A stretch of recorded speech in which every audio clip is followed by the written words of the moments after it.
नाजरीन, history of Ottoman empire series में एक मर्तबा फिर खुश आमदीद। हमारी इस तारीखी वीडियो सीरीज़ को आप बेहद पसंद कर रहे हैं, जिस पर हम आपके शुक्रगुजार हैं। उस्मान गाजी का ख्वाब तो मुकम्मल हो चुका था और उसकी औलाद ने एशिया और यूरोप में अपनी सल्तनत के झंडे भी गाड़ दिए थे। अगरचे सल्तनत उस्मानिया का ये उरूज अब ज़वाल पजीर था, मगर इस खाकिस्तर में कुछ चिंगारी शायद अब भी बाकी थी। इस सीरीज़ की 16वीं किस्त में हमने आपको सुल्तान उस्मान सानी की हुकूमत और उनके दर्दनाक अंजाम के बारे में बताया था। इस किस्त में हम आपको उनके ही छोटे भाई सुल्तान मुराद राबे के बारे में बताएंगे। इस वीडियो को मुकम्मल देखें और अगर पसंद आए तो लाइक, कमेंट और शेयर भी करें। इससे पहले कि हम आज की इस कहानी का आगाज़ करें, अगर आपने अभी तक हमारे चैनल को सब्सक्राइब नहीं किया तो अभी सब्सक्राइब कर लें और बेल आइकन को भी लाजमी प्रेस कर दें, ताकि तारीख की इस अजीमुश्शान दास्तान की कोई भी किस्त आपसे छूट ना जाए। नाजरीन, 27 जुलाई 1612 को कुस्तुनतुनिया में पैदा होने वाले सुल्तान मुराद राबे के वालिद सुल्तान अहमद अव्वल और वालिदा कौसम सुल्तान थीं।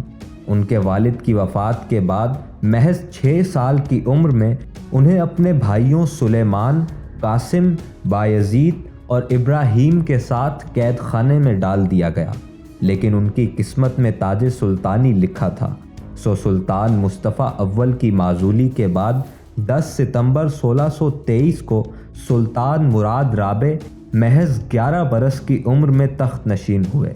इंतहाई कम उम्र होने की वजह से इब्तिदाई सालों में सुल्तान ज़्यादातर अपने रिश्तेदारों के ज़ेरे असर थे।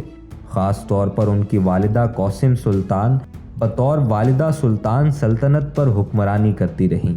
इस दौर में सल्तनत उस्मानिया शदीद इंतशार का शिकार हो गई थी। एक तरफ तो ईरान की सफ़वी हुकूमत ने इराक़ के करीब हमला कर दिया, तो दूसरी जानिब शुमाली अनातोलिया में बगावत फूट पड़ी। 1631 में जैनसरीज ने शाही महल पर धावा बोलकर वज़ीर आज़म को कत्ल कर दिया। इस मौके पर जब सुल्तान मुराद राबे ने महसूस किया कि कहीं उनका अंजाम भी अपने बड़े भाई सुल्तान उस्मान सानी के जैसा न हो, जिन्हें एक बगावत के नतीजे में कत्ल कर दिया गया था, लिहाजा उन्होंने ताकत के इस्तेमाल का फैसला कर लिया। 1628 में महज 16 साल की उम्र में सुल्तान ने अपने बहनोई कारा मुस्तफ़ा को, जो उनकी बहन फातिमा सुल्तान के शौहर और मिस्र के साबिक गवर्नर भी थे, शरीयत की खिलाफ वर्जी का मुर्तकिब करार देकर फांसी पर चढ़ा दिया। इसके अलावा सुल्तान मुराद राबे ने पिछले सलातीन के दौर में होने वाली बदउनवानियों को ख़त्म करने की भी ज़बरदस्त कोशिश की। कहा जाता है कि यहीं से सुल्तान की सफ़ाकियत के दौर का आगाज़ हुआ। इसी दौर में एक शख्स इलियास पाशा ने इस्तंबुल में मौजूद बेचैनी का फ़ायदा उठाते हुए बगावत की, तो सुल्तान के हुक्म पर उसे पकड़कर इस्तंबुल लाया गया और सुल्तान के सामने उसे फांसी दे दी गई। सुल्तान मुराद राबे ने कुस्तुनतुनिया में शराब, तंबाकू और कॉफ़ी पर पाबंदी आयद कर दी। ये पाबंदी इस कदर सख्त थी कि खिलाफ वर्जी करने वाले को फांसी की सज़ा सुना दी जाती थी। सुल्तान मुराद राबे खुलाफाए राशिदीन की पैरवी करते हुए रात के वक्त सादा लिबास में शहर की सड़कों और गलियों में घूमकर अपने अहकामात के निफाज का जायज़ा लेते। ये भी कहा जाता है कि अगर वो किसी को खिलाफ वर्जी करते हुए पकड़ लेते तो उसी वक्त अपना भेस उतार कर मुजरिम का सर कलम कर देते थे। एक बार सुल्तान ने अपने एक बड़े वज़ीर का गला घोंट दिया, क्योंकि उस वज़ीर ने अपनी सास को पीटा था।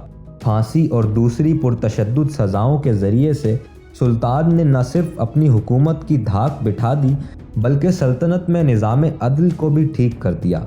सुल्तान के दौर में जो 2 बड़े सानहात पेश आए, उनमें एक 1625 का ताउन था और दूसरा 1623 में लगने वाली आग थी। 1625 के मौसम गर्मा में सल्तनत में ताउन की वबा फूट पड़ी।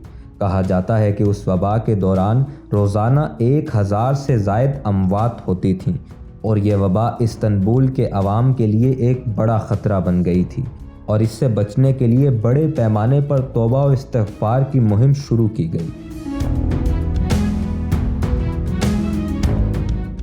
2 ستمبر 1633 کو سیبالی میں آگ بھڑک اٹھی جس سے شہر کا 5واں حصہ جل کر راکھ ہو گیا۔ کہا جاتا ہے کہ یہ آگ ایک پہرے دار کی وجہ سے لگی جس نے سردی سے بچنے کے لیے ایک جھاڑی میں آگ سلگائی جو شہر کی دیواروں سے شہر کے اندر تک پھیل گئی۔ سلطان کی پوری کوشش کے باوجود آگ پر قابو نہ پایا جا سکا اور 30 گھنٹے تک جاری رہنے والی یہ آگ بالآخر تب ختم ہوئی جب ہوا کا رخ تبدیل ہوا۔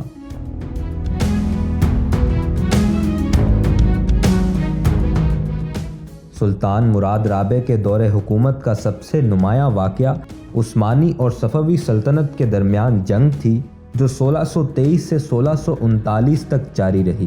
اس جنگ میں عثمانی فوجوں نے آذربائیجان اور تبریز، ہمدان اور بالآخر 1638 میں بغداد بھی فتح کر لیا۔ 1638 میں جب بغداد کا محاصرہ کیا گیا تو یہ 40 روز تک جاری رہا، مگر بالآخر اہل بغداد نے ہتھیار ڈال دیے اور سلطان مراد رابع نے جنگ کے آخری سال میں خود فوج کی قیادت کی اور فاتح کی حیثیت سے بغداد میں داخل ہوئے۔ بعض مورخین کے مطابق سلطان عثمان رابع حد درجہ متشدد اور سخت گیر تھے، لیکن حقیقت یہ ہے کہ ان کی سخت گیری سلطنت کی بقا کے لیے ضروری تھی۔ ان کا احتساب بعض اوقات ظلم کی حد تک پہنچ جاتا تھا اور سینکڑوں بے گناہ محض شبہ کی بنیاد پر قتل کر دیے جاتے تھے، لیکن اس سختی کا نتیجہ یہ نکلا کہ فوج کی سرکشی ختم ہو گئی، عدالتوں میں انصاف ہونے لگا، ٹیکس جمع کرنے میں آسانی ہوئی اور ملک میں ترقی اور خوشحالی کے آثار نظر آنے لگے۔ سلطان مراد رابع آل عثمان کے آخری جنگجو اور فاتح حکمران تھے۔ 8 فروری 1640 کو وہ 28 سال کی عمر میں وفات پا گئے۔ انہوں نے 17 سال حکومت کی، لیکن اس قلیل مدت اور نو عمری میں بھی انہوں نے سلطنت عثمانیہ کو اس کا شیرازہ درہم برہم ہو چکا تھا اور جو فوج کی بغاوت، صوبے داروں کی منمانیاں اور شعبے کے انتشار کے باعث تباہی اور بربادی کے بالکل قریب پہنچ چکی تھی، اسے تمام خرابیوں اور فسادات سے پاک کر کے اثر نو ایک تازہ زندگی بخش دی۔ ناظرین، یہ کہانی ابھی جاری ہے اور اس عظیم الشان سلطنت کی یہ سنسنی خیز داستان ایک نئے مرحلے میں داخل ہونے والی ہے۔ اس سلطنت کا اگلا وارث کون بنا اور اس کے دور میں کیا ہوا، یہ جاننے کے لیے سیریز کی اگلی قسط لازمی دیکھیں، اور اگر آپ یہ چاہتے ہیں کہ اگلی قسط آپ کو بر وقت مل جائے تو سبسکرائب کے بٹن کو کلک کیجئے اور بیل آئیکن کو بھی لازمی پریس کیجئے۔